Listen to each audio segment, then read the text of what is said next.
Hello everyone, let me tell a story of a podcast called TBH, or To Be Honest Podcast. It was a nice little project, made by a guy called Nerd City, where he'd be the host with three other friends that they weren't co-hosts, but about on the same level of just being hosts.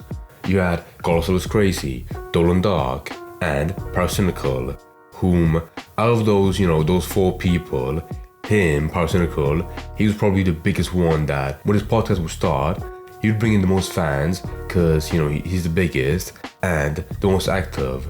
He's next to Nerd City, but of course, he makes like way longer videos and he doesn't upload every single day or as often as him. But overall, a nice group of four friends.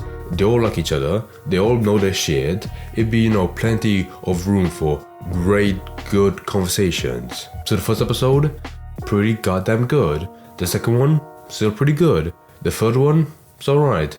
The fourth one, And after that, you keep that one going till right where we are now with the 31st episode, where the bath quality, or at least the dynamic, of how good it is, has fallen off so hard, it is much more different. Because there's a big gap in difference between like the first episode, where normally it'd be like, Colossal, Dolan, and Pyro, they would talk and they would make the most of the jokes, but then Nerd, he would spend like a good half an hour most of the time talking about an idea that was so niche, so vague, that the other three had no idea about it, so they couldn't really, carry off it.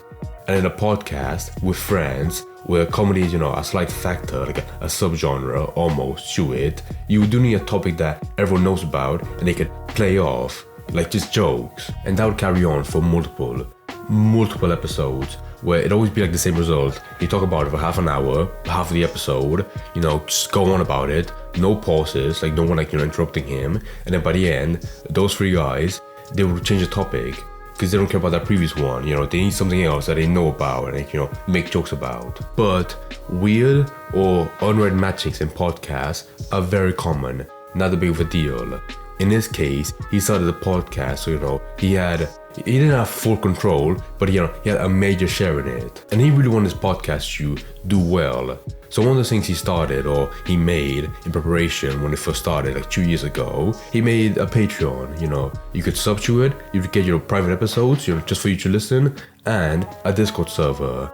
And that tiny word that, I just said, I should put like way more emphasis on it, because that Discord server is like a huge crux of this whole story and why this video is called something really gay, like the Nerd City drama is insane. So like I said, most of the people come to the podcast, and sub to Patreon were Pyro fans, mainly younger people, like the kind of people that like watching, short form content, and not like the kind of stuff that Nerd City makes, who makes very long videos, very analytical, and has a bunch of research put into them. And that wasn't the issue. The clash of ideologies came when Nerd showed his dislike for the people in Discord, where initially he wanted people, that wouldn't be posting awful, jokes and memes and cat pictures over and over and over. He wanted people, to be patient and write, like long paragraphs, talking about ideas, having conversations. But if you know anything about Discord, aka you don't live under a rock, you know that nothing ever happens like that on Discord. It's the same, cesspit of people spewing out shit that's not funny, but they do it because they're mentally ill. So for someone like Nerd City, who hates that repetitive shit non-stop, it will piss him off. Even to the point that he left like 4 months back, and he mentioned in the podcast in an episode being like, guys, please stop posting cat pictures. It pissed me off so much I had to leave. Which at some point, he's a grown-ass man, it's Discord.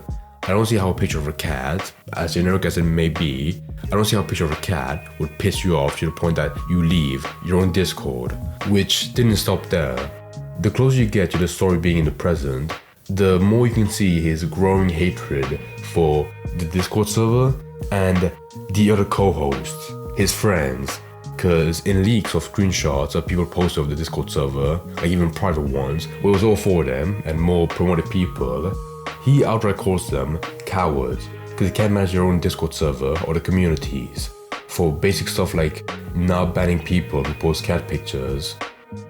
Like, it's very meaningless shit where no matter what direction you take this from, it's very clear this guy is just being like a crybaby that doesn't get the dynamic of Discord and tries so hard to force into something that would never work. But he brought on mods from other servers, people that were more smart than the average worm. He tried to put some control in there, but it just didn't work.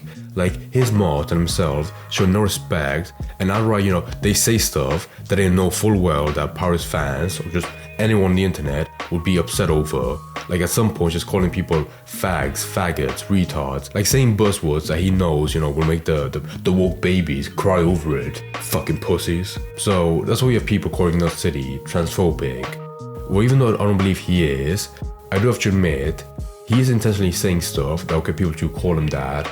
And I don't blame them at all. That's a rare case. I think for the most part, people go down that trans pipeline because they aren't sexually successful, because they're trying to figure out what is going to work for them. Oh boy. I wouldn't make face. Yeah, I guess we'll leave. Because of course, when you have people come into your Discord server and they get treated in the worst way ever, you can't blame them for calling that stuff when you keep on doing it over and over. I want to say now as well, it blows my mind how someone can make a paywall, for a Discord server. It's not that part. It's more so the part, where he tries to force an agenda and, a kind of behavior from people when those people have paid to be there. If it was a public Discord server, fine by me, you can block people, you can do whatever you want. But if you have fans that pay for the Patreon, the least you can give them is a tiny bit of respect. Not to mention as well, the Patreon was like, $5, not that much. But the thing is for me, someone goes to a Patreon or subs to it, it's not the fact that they're rich, it's more so the fact, they like the content so much that they can go past the mental barrier of paying $5 to see more of you guys. Where for the average person, the average fan, they would see that and be like, I can't be bothered to pay that, be it $5 or $1, just walk by. So good job to that old senile man, Nut City. And he really showed his thin skin, not just on Discord, but when he moved on to Reddit, and he replied to a Reddit post that was a month old, but for some reason, he felt really compelled to make a bunch of replies, like about 30, in under an hour. The biggest sign of someone having a mental breakdown ever in history.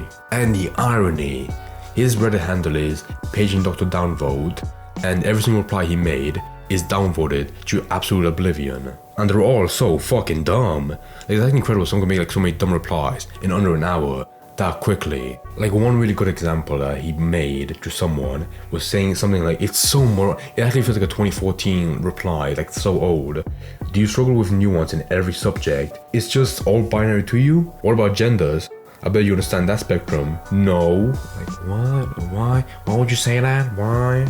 The worst running thread in this psychotic episode is that he calls people Marxists, like communist fucks, and I have no idea, why you resort to that, when people just don't like you at all. But my theory on why is because of his history with NFTs and the project that he made by himself that fell dead in the water. But there was an episode in the To Be Honest podcast where it pissed him off that most people hate NFTs, where the way he put it is that these people, they hate like just anyone owning stuff, like, they hate capitalism. And I guess, yeah, if you wanna, throw away all the bad parts about NFTs that people hate, I guess you could see it that way. But then the more hatred you have in your heart, the more you subscribe to that belief, to the point that it turns into believing that everyone is just communist. And that's something he brings up multiple times on Reddit posts, both in that first one that I showed and on the Paracynical subreddit, where I don't know why you'd be there. If you hate a fan base, don't go to the subreddit to piss you off more. Just ignore it. If there's anyone that should have a basic grasp on the idea that if something pisses you off, don't respond to it, it would be an online creator, aka him, a guy that makes fucking YouTube videos. And speaking of his videos, I can't lie, I don't mind him that much. It's more so the way he talks on a podcast, where, like I said, he goes on very long tirades. And second of all, you realize that when it comes to, like very, not like unprepped, talking, like unscripted, you realize he's not very good at putting stuff in a very simple way, to the point that if someone's listening to him talking on for more than like half an hour, they space out and they don't really get what he's saying, or they interpret it in the worst way possible. And I don't blame him. You can see that in both cases, where in the Dr. Disrespect episode of the podcast and the Moist Critical and Sneaker debate, where they had their own answers for the questions like about child marriage and gender affirming surgery. And in both cases, he goes on like such long bits that he makes up stuff that, you know, if you barely listen to it, it does sound butt fucking insane.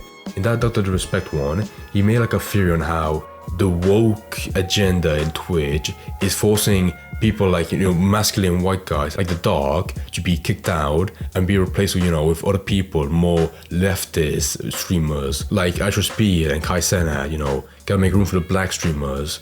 Like the worst possible theory to come from that story, where it's very simple, but that was the idea he got from it. And in the Moist Critical and Sneaker one, in his defense, I don't think he says anything outright transphobic, but I can imagine, you know, listening to that and knowing the context of him saying slurs in Discord servers, I can see why you would perceive him as transphobic. So to finish this video, Nerd won't be back on the To Be Honest podcast because he doesn't want you anymore, and it'll just be the three other guys carrying on. They might bring on, you know, potentially a fourth guy to be, you know, the other co-host, but right now they know full well that Nerd won't be coming back, which, thank God. It would suck if he came back on the podcast and every single episode was him, you know, going on for like an hour straight saying like how much he hates the fans that he takes money from the Patreon. But the last question I have about him and this whole situation is that, could Nerd City apologize? Like, does he have the humbleness to say sorry or even move past from this? Because people like him, that are so full of himself, like that's the biggest, you know, like fear of sin, where they don't ever want to say simply sorry, because they always see themselves as just being right. And my honest answer to that question that I asked myself, because I'm a philosopher, is that I don't think he can. Moving on from this day forward, his online career is going to be stained by this forever, because he never acknowledged what he did wrong or how autistic he was being, proving more so how much on the spectrum he is.